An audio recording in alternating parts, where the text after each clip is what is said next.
हाय बच्चों, welcome to you all at UV chemistry. मैं आप सभी का यूवी केमिस्ट्री पर स्वागत करता हूं। आप आज हम लोग स्टडी करेंगे फिजिकल केमिस्ट्री, क्लास 12th की फिजिकल केमिस्ट्री, जो कि बोर्ड के हिसाब से और नीट के अकॉर्डिंग बहुत ही इंपॉर्टेंट होती है। तो इसलिए ये चैप्टर, ये टॉपिक जो मैं आपको पढ़ाऊंगा आज, इसे आप केयरफुली देखें और अपने साथ कॉपी और पेन ले लें और एनसीईआरटी को फॉलो करें। तो आज हम जो टॉपिक स्टडी करने वाले हैं वो है सॉल्यूशन।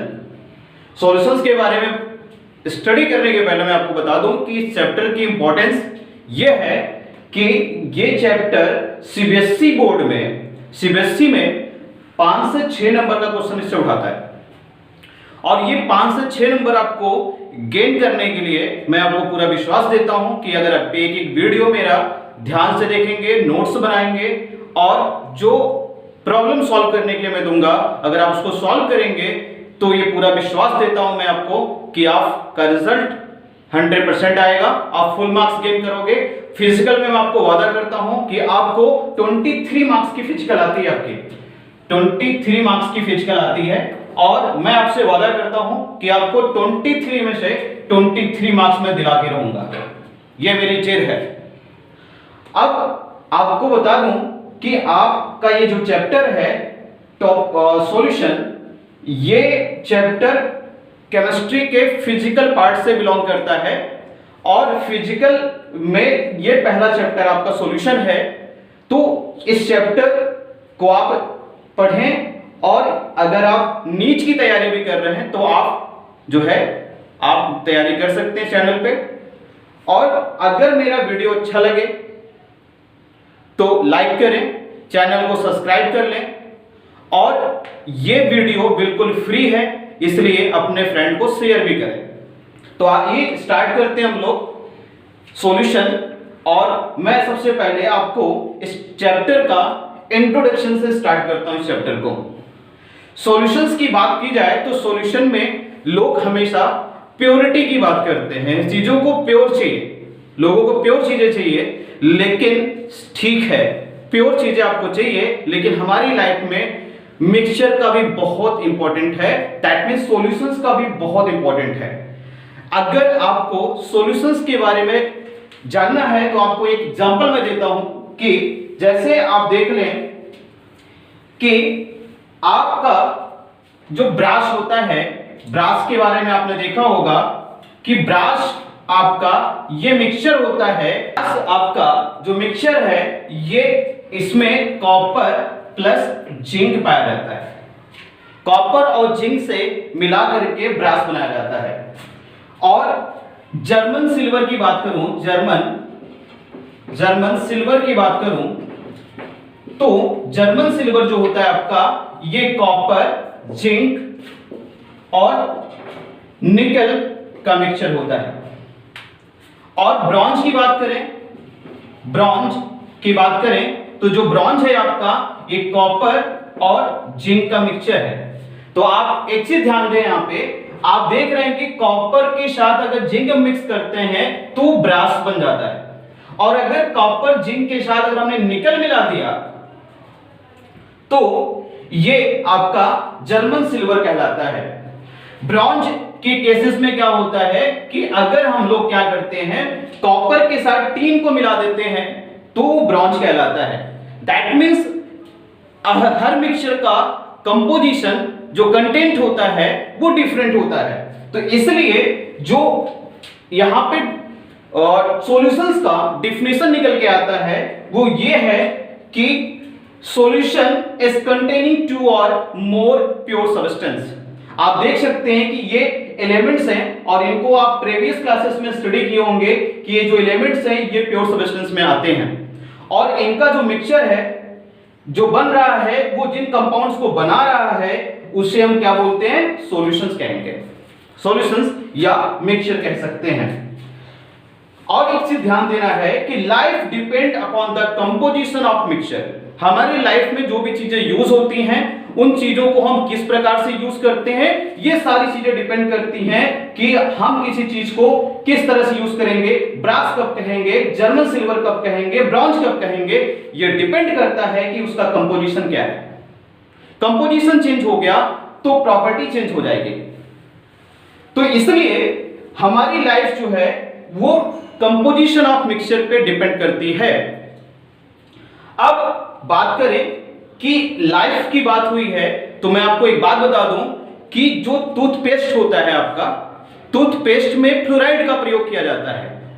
और अगर टूथपेस्ट को में जो है फ्लोराइड 1 ppm, अगर 1 ppm पार्ट पर मिलियन, अगर 1 पार्ट पर मिलियन अगर हमने क्या कर दिया, फ्लोराइड को मिला दिया किसके अंदर, टूथपेस्ट के अंदर, तो वो टूथ डिके होने से हमारे टीथ को बचाता है। लेकिन अगर यही कंसंट्रेशन आप 1.5 ppm कर दीजिए टूथपेस्ट के अंदर, तो ये हमारे जो टूथ होते हैं उसमें दांत होते हैं उसमें धब्बे पड़ना शुरू हो जाते हैं, चित्तेदार धब्बे पड़ने लगते हैं। और अगर आपने कंपोजिशन इससे ज्यादा कर दिया, मोर देन 1.5 ppm कंसंट्रेशन अगर आपने कर दिया, तो आप उसे यूज ही नहीं कर सकते। आपको एक एग्जांपल देता हूं कि जो रेड किलर होता है, रेड किलर में जो फ्लोराइड होता है, सोडियम फ्लोराइड का प्रयोग किया जाता है। Sodium fluoride NaF, sodium fluoride का यूज किया जाता है। और ये सोडियम फ्लोराइड में जो फ्लोराइड की मात्रा होती है वो 1.5 ppm से भी ज्यादा होती है और ये रेड किलर का काम करता है, चूहों को मारने का काम करता है।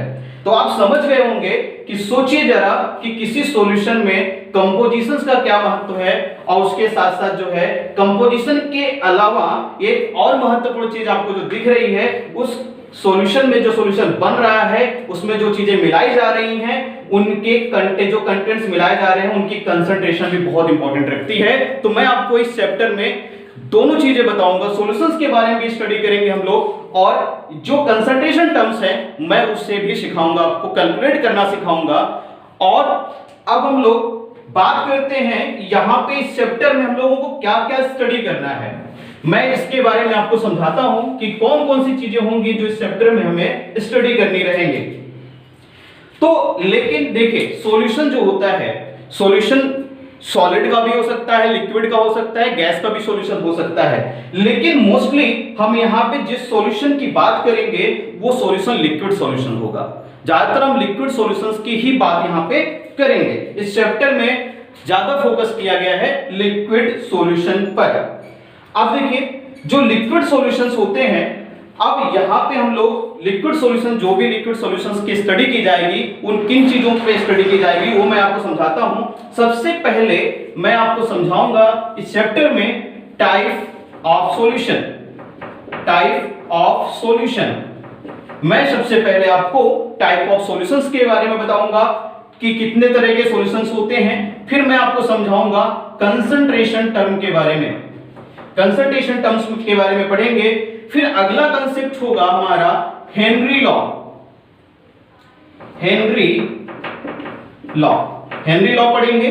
और हेनरी लॉ के साथ साथ एक नियम और है, वो है आपका Raoult's law, Raoult's law, Raoult's law. और ये दोनों के दोनों लॉ आपके लिए बहुत ही इंपॉर्टेंट रखते हैं। सीबीएसई में इस पे क्वेश्चंस उठाते हैं, इसके एप्लीकेशंस पे क्वेश्चन उठाता है। अब देखिए, अगला टॉपिक जो हम आपको पढ़ाएंगे वो है ideal, ideal and non ideal, non ideal solution, ideal and non ideal solutions बताऊंगा। देन आपको डेरिवेशन सिखाऊंगा, derivation, derivations of real solution, real solution. और किस लॉ से सिखाऊंगा? From Raoult's law, Raoult's law, Raoult's law को यूज करके मैं डेरिवेशन सिखाऊंगा आपको रियल गैस का। उसके बाद हम लोग जो टॉपिक स्टडी करेंगे वो टॉपिक होगा आपका कॉलिगेटिव प्रॉपर्टी। ये भी बहुत इंपॉर्टेंट रखता है इस चैप्टर में, कॉलिगेटिव प्रॉपर्टी। ये आपका इस चैप्टर में बहुत ही इंपॉर्टेंस रखने वाला टॉपिक है। कॉलिगेटिव प्रॉपर्टी में देखिए, colligative property, colligative properties of solution. क्या पढ़ेंगे? Colligative properties of solution. और इसको हम लोग कोरिलेट करना सीखेंगे, इसको कोरिलेट करना सीखेंगे, कोरिलेट करना सीखेंगे इसको किसके साथ? इसको कोरिलेट करेंगे विद मोलर मास। इसको मोलर मास से कोरिलेट करना सिखाऊंगा। और किसका molar mass? Molar mass of the solute. Solute के मोलर मास से इसे कोरिलेट करना सिखाएंगे। और एक लास्ट जो टॉपिक होगा आपका, जो सबसे लास्ट में आपको एक्सप्लेन करूंगा, वो होगा एबनॉर्मल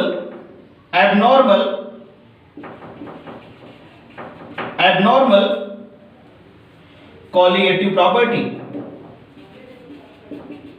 कॉलिगेटिव प्रॉपर्टी ये सब के सब सारे जो सॉल्यूट होते हैं वो सब नहीं शो करते। कुछ ही सॉल्यूट होते हैं जो ये एबनॉर्मल कॉलिगेटिव प्रॉपर्टी शो करते हैं। तो that means abnormal colligative property by some solute.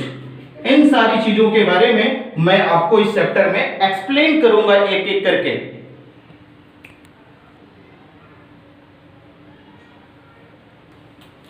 तो आइए हम लोग स्टडी करते हैं अब टाइप ऑफ सॉल्यूशन। जो आपकी पहली टॉपिक है उससे स्टार्ट करते हैं, टाइप ऑफ सॉल्यूशन। तो जो ध्यान दो कि सॉल्यूशन बनता कैसे है। सॉल्यूशन कैसे बनता है आपका? सॉल्यूशन सोल्यूट और सॉल्वेंट से बनता है। किसी सॉल्यूट को जब किसी सॉल्वेंट में मिलाते हैं तो वो सॉल्यूशन फॉर्म होता है।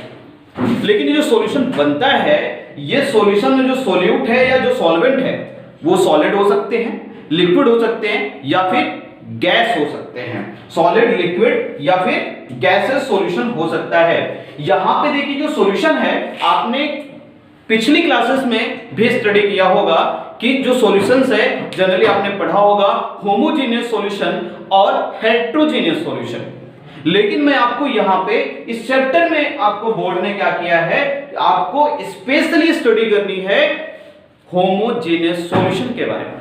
तो आइए हम आपको समझाते हैं कि होमोजेनियस सॉल्यूशन होता क्या है। क्या टॉपिक हमारा? Homogeneous solution.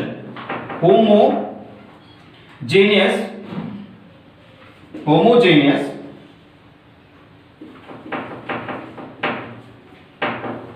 Solution. Homogeneous solutions के बारे में बताएं तो ये होता है आपका क्या कि जो भी कंपोजिशन है आपका और जो भी प्रॉपर्टी है वो जब किसी सॉल्यूशन की कंपोजिशन और प्रॉपर्टी यूनिफॉर्म होती है तो उसी को हम लोग क्या बोलते हैं? होमोजेनियस सॉल्यूशन कहते हैं। होमोजेनियस सॉल्यूशन ऐसा सॉल्यूशन है जिसमें जो प्रॉपर्टी है या जो कंपोनेंट है वो यूनिफॉर्मली डिसॉल्व होते हैं। उसी सॉल्यूशन को हम लोग जो है होमोजेनियस सॉल्यूशन कहते हैं। अब इसमें से जो आपका पॉइंट है, ये सॉल्यूशंस बनते हैं सोल्यूट और सॉल्वेंट से। तो मैं आपको बता दूं कि इसमें से जो सॉल्वेंट है, सॉल्वेंट हम कहते हैं किसको है, इसको ध्यान से सुनिएगा और अपने कॉपी में नोट करिएगा कि सॉल्वेंट क्या है। सॉल्वेंट आपका किसी भी सॉल्यूशंस के अंदर जो सबसे लार्जेस्ट क्वांटिटी में कंपोनेंट प्रेजेंट है वही कंपोनेंट आपका सॉल्वेंट कहलाता है। और एक बात और ध्यान दीजिएगा कि ये जो लार्जेस्ट क्वांटिटी कंपोनेंट है उसमें अगर आपको यह डिटरमाइन करना है कि हम जब किसी सॉल्यूट और सॉल्वेंट को मिलाकर के सॉल्यूशन बनाएंगे तो उस सॉल्यूशंस को बनने के बाद ये जो सॉल्यूशंस है इसका फिजिकल स्टेज क्या होगा। तो याद रखिए कि किसी भी सॉल्यूशंस को बनने के बाद उस सॉल्यूशंस का फिजिकल स्टेज वो डिपेंड करता है आपका सॉल्वेंट के फिजिकल स्टेट पर डिपेंड करता है। अगर ये सॉल्वेंट सॉलिड है तो सॉल्यूशन सॉलिड होगा, अगर ये सॉल्वेंट लिक्विड है तो सॉल्यूशन भी लिक्विड होगा, अगर ये सॉल्वेंट गैस है तो आपका जो सॉल्यूशन बनेगा वो भी गैसेस स्टेट में ही रहेगा। तो आप एक ध्यान दें कि सॉल्वेंट के फेज पर डिपेंड करता है सॉल्यूशंस का फेज। तो अब देखिए, अब हम लोग आगे बढ़ते हैं। अब बात आती है सॉल्यूट की, तो ये भी पॉइंट आपको नोट करने लायक है कि आप सॉल्यूट क्या होता है, सॉल्यूट्स किसको कहते हैं। तो याद रखिएगा, किसी भी सॉल्यूशन में अदर देन सॉल्वेंट जो भी कंपोनेंट प्रेजेंट होता है वो सॉल्यूट कहलाता है। अब ये सॉल्यूट्स के जो नंबर्स हैं वो 1 हो सकते हैं, 2 हो सकते हैं या मोर देन 2 भी हो सकते हैं, लेकिन सॉल्वेंट कोई एक ऐसा कंपोनेंट होगा जो सबसे लार्जेस्ट अमाउंट में प्रेजेंट होगा उस सॉल्यूशन के अंदर। अब देखिए कि अब जो है, अगर हम मान लीजिए किसी सॉल्यूशंस को बनाते हैं, एक स्पेशल टर्म आ गया सॉल्यूशन में कि अगर हम किसी सॉल्यूशंस में एक वर्ड आता है, क्वेश्चन पूछ लिया जाता है कभी कभी कि बाइनरी सॉल्यूशन क्या होता है। बाइनरी सॉल्यूशंस किसको कहते हैं, बाइनरी सॉल्यूशंस किसे कहते हैं। तो बेटा याद रखना, डिफाइन कर रहा हूं, उसको नोट भी कर सकते हो आप। कंसिस्टिंग ऑफ 2 कंपोनेंट ओनली, जिस सॉल्यूशन में सिर्फ 2 तरह के कंपोनेंट प्रेजेंट होते हैं उसे हम क्या बोलते हैं, बाइनरी सॉल्यूशंस कह सकते हैं। दैट मींस कोई सॉल्यूशन बाइनरी सॉल्यूशन अगर है तो उसमें सिंगल सॉल्यूट होगा और प्लस सिंगल सॉल्वेंट होगा। उस मतलब किसी सॉल्वेंट में सिर्फ सिंगल सॉल्यूट को अगर हम ऐड करेंगे तो वो बाइनरी सॉल्यूशंस कहलाएगा। तो हम आगे बढ़ते हैं, इसके आगे बाइनरी सॉल्यूशंस हो गए। तो अब हम लोग जो टॉपिक है वो आगे चल के समराइज करके अब देखिए, जो सॉल्यूट और सॉल्वेंट जो मिल रहे हैं आपस में, चाहे वो सॉलिड सॉल्यूट हो, लिक्विड सॉल्यूट हो या गैसेस सॉल्यूट हो, सॉलिड सॉल्वेंट हो, लिक्विड सॉल्वेंट या गैसेस सॉल्वेंट हो, इनके मिलने से जो सॉल्यूशंस बनते हैं वो किस फेज में होंगे उसके बारे में और उसके एग्जांपल्स क्या हैं ये मैं आपको एक एक करके समझाता हूं। ध्यान दीजिए और अपनी कॉपी में नोट करते हुए रहिए और एनसीईआरटी बुक को फॉलो करिए।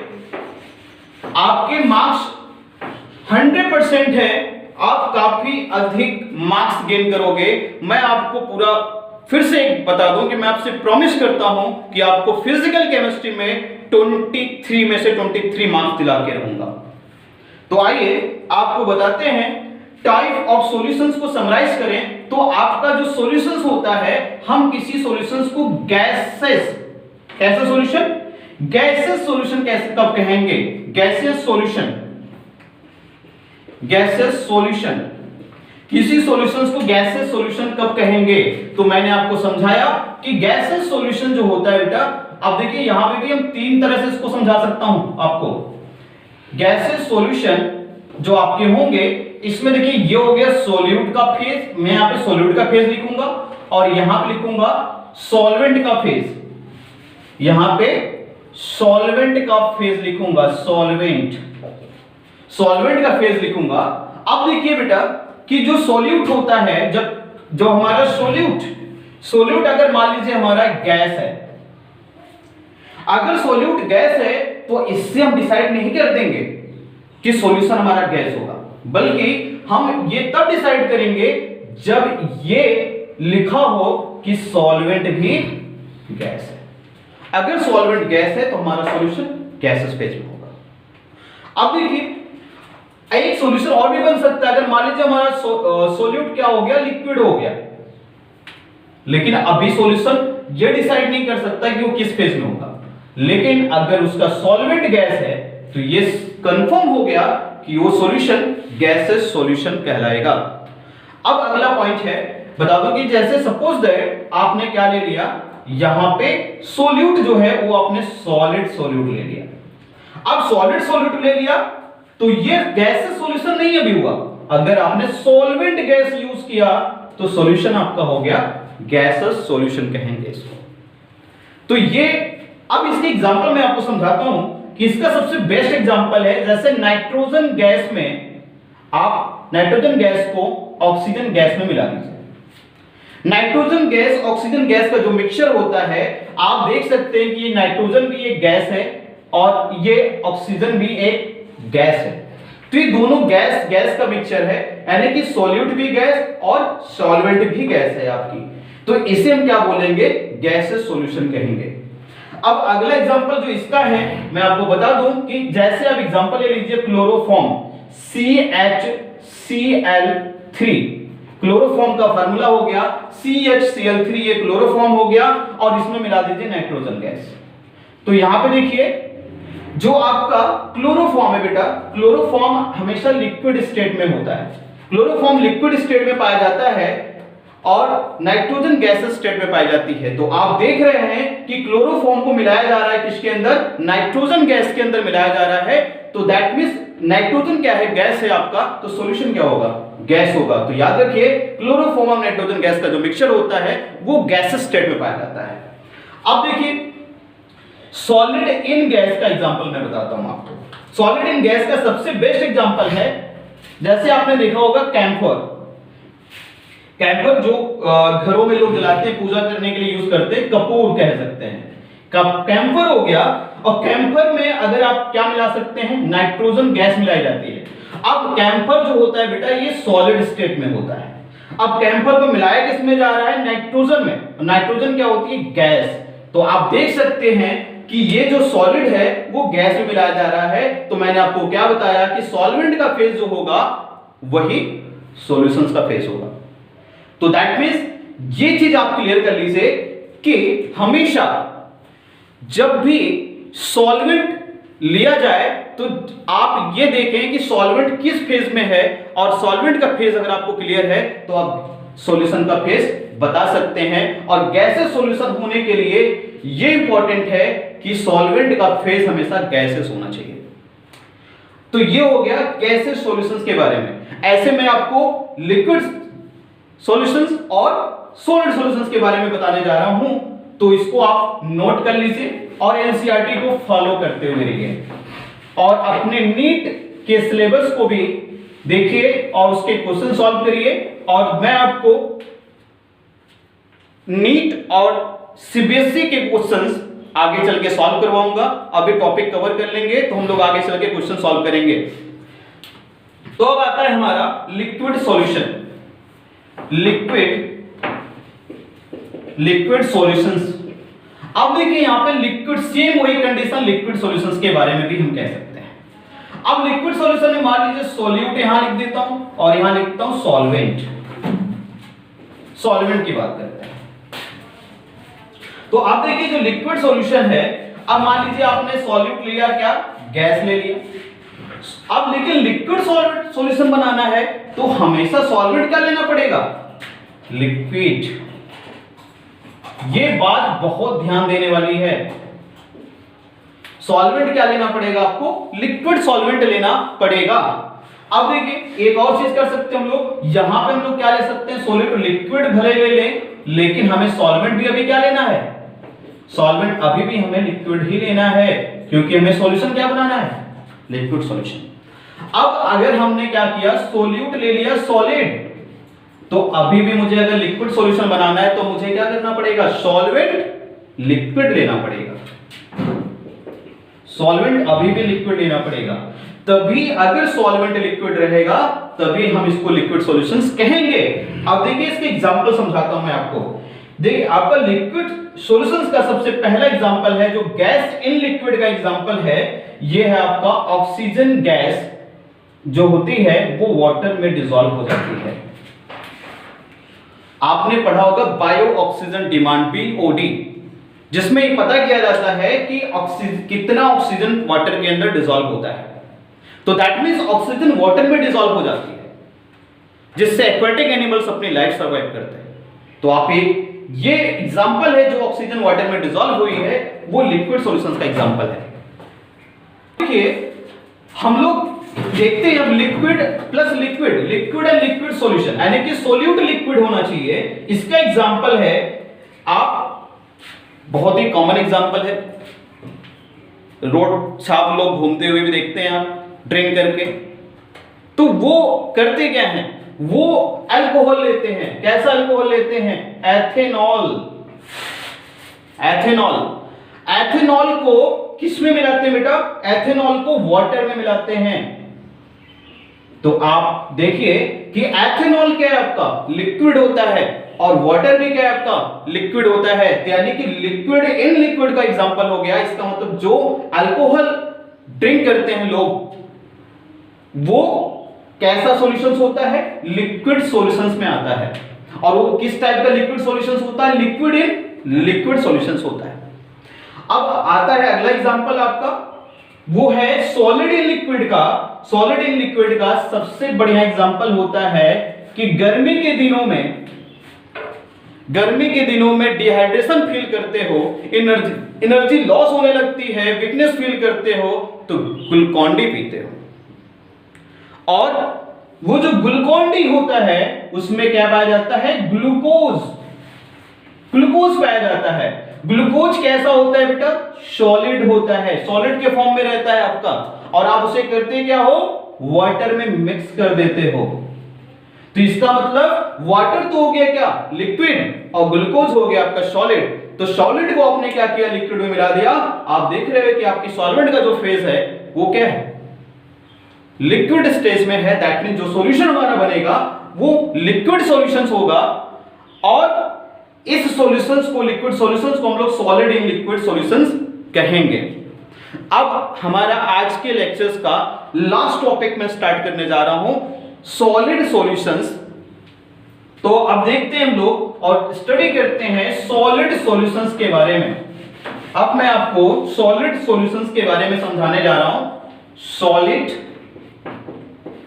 Solution, solid solution. अब देखिए जो सॉलिड सॉल्यूशन है, ऐसे एग्जांपल हम यहां पे भी लेंगे। यहां पे हो गया हमारा सॉल्यूट, यहां हो गया हमारा सॉल्वेंट, और यहां पे मैं समझाऊंगा आपको एग्जांपल।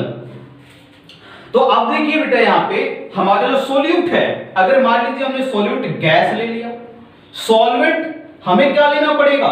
सॉल्यूट से तो हमारा जो है सॉल्यूशन का फेज डिसाइड नहीं होगा, हमारा फेज डिसाइड होगा सॉल्वेंट के फेज से। तो दैट मींस हमें ये क्या लेना पड़ेगा? सॉलिड यूज करना पड़ेगा। अगर मैंने इसको लिक्विड ले लिया तो याद रखिए इससे इसका फेज डिसाइड नहीं हुआ, बल्कि क्या हमें यहां लिखना पड़ेगा? सॉल्वेंट में सॉलिड।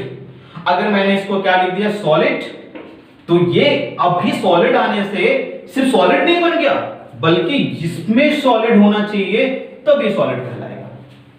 अब देखिए ऐसे इनके एग्जांपल भी देख लीजिए। इनके एग्जांपल की बात करूं तो सॉलिड, गैस इन सॉलिड का एग्जांपल होता है कि हाइड्रोजन गैस जो होती है वो पैलेडियम में मिक्स कर दी जाती है। पैलेडियम जो होता है, पैलेडियम जो कि सॉलिड होता है, हाइड्रोजन गैस और पैलेडियम का जो मिक्सचर है वो आपका क्या है? गैस इन सॉलिड का एग्जांपल होता है। पैलेडियम यहां पे अधिक मात्रा में यूज किया जाता है, इसलिए सॉल्वेंट कहलाएगा। अब ये जो सॉल्वेंट है आपका सॉलिड है, इसलिए सॉल्यूशन क्या है? सॉलिड सॉल्यूशंस हो गया। अब अगला एग्जांपल आपका लिक्विड एंड सॉलिड का। तो लिक्विड जो हम लोग यहां पे एग्जांपल दे रहा हूं आपको, आप काफी फेमस एग्जांपल है, काफी इंपॉर्टेंट एग्जांपल है। आपने अमलगम सुना होगा, सोडियम अमलगम सुना होगा। क्लास 10th में आपने मिक्सचर्स के बारे में पढ़ा होगा, एलॉय के बारे में पढ़ा होगा, तो वहां पे आपको अमलगम का एग्जांपल मिला होगा। Amalgam, sodium amalgam. Sodium amalgam क्या होता है? मरकरी और मरकरी को जो हम क्या करते हैं? सोडियम मेटल्स में मिला देते हैं, तो अमलगम बनता है, सोडियम अमलगम कहते हैं। अब हमारा जो मरकरी है, मरकरी का जो मरकरी होता है, आपको पता है कि ये जनरली लिक्विड स्टेट में पाया जाता है। और अगर हम इसको क्या करें? सोडियम मेटल, आपको पता है सोडियम मेटल क्या होता है? सॉफ्ट होता है लेकिन सॉलिड स्टेट में पाया जाता है। ये मेटल के अंदर हम मिक्स कर दें तो अब ये लिक्विड इन सॉलिड का एग्जांपल हो गया। तो दैट मींस हमारा सॉल्वेंट यानी कि सोडियम ज्यादा मात्रा में है तो सॉल्वेंट है, तो सॉल्वेंट सॉलिड होने की वजह से सॉल्यूशन क्या कहलाएगा? आपका सॉलिड सॉल्यूशन कहलाएगा। और किस टाइप का? लिक्विड इन सॉलिड सॉल्यूशन, यानी कि सोडियम अमलगम आपका लिक्विड एंड सॉलिड सॉल्यूशंस का एग्जांपल है। अब देखिए लास्ट एग्जांपल आपका सॉलिड इन सॉलिड। आपने सुना होगा रोल्ड गोल्ड के बारे में। या फिर जो गोल्ड ज्वेलरी बनाता है, गोल्ड स्मिथ वो क्या करता है, 22 कैरेट का जो गोल्ड होता है वो, या फिर 18 कैरेट का गोल्ड, उसमें वो 24 से 22 या 18 कैरेट ही बनता कैसे है? तो इसके ये ऐसा इसलिए होता है क्योंकि दरअसल गोल्ड स्मिथ क्या करता है, उसके अंदर कॉपर मिलाता है। तो वो जो सॉल्यूशन बनता है वो क्या है आपका, जैसे कॉपर क्या है आपका, सॉलिड है। उसने क्या कर दिया, किसमें मिला दिया, गोल्ड के अंदर। उसने गोल्ड के अंदर क्या मिला दिया, कॉपर। गोल्ड भी क्या है, सॉलिड। तो कॉपर और गोल्ड का जो मिक्सचर है, कॉपर भी सॉलिड है और गोल्ड भी सॉलिड है, तो इन दोनों का जो मिक्सचर है हमारा, क्योंकि सॉल्वेंट हमारा सॉलिड है इसलिए सॉल्यूशन क्या कहलाएगा, सॉलिड सॉल्यूशंस कहेंगे। तो आज का लेक्चर यहीं तक समाप्त होता है। अगली टॉपिक हमारा जो है वो कंसंट्रेशन टर्म रहेगी। आप इस पूरे लेक्चर्स को नोट्स बना करके तैयार करो, एनसीईआरटी को फॉलो करो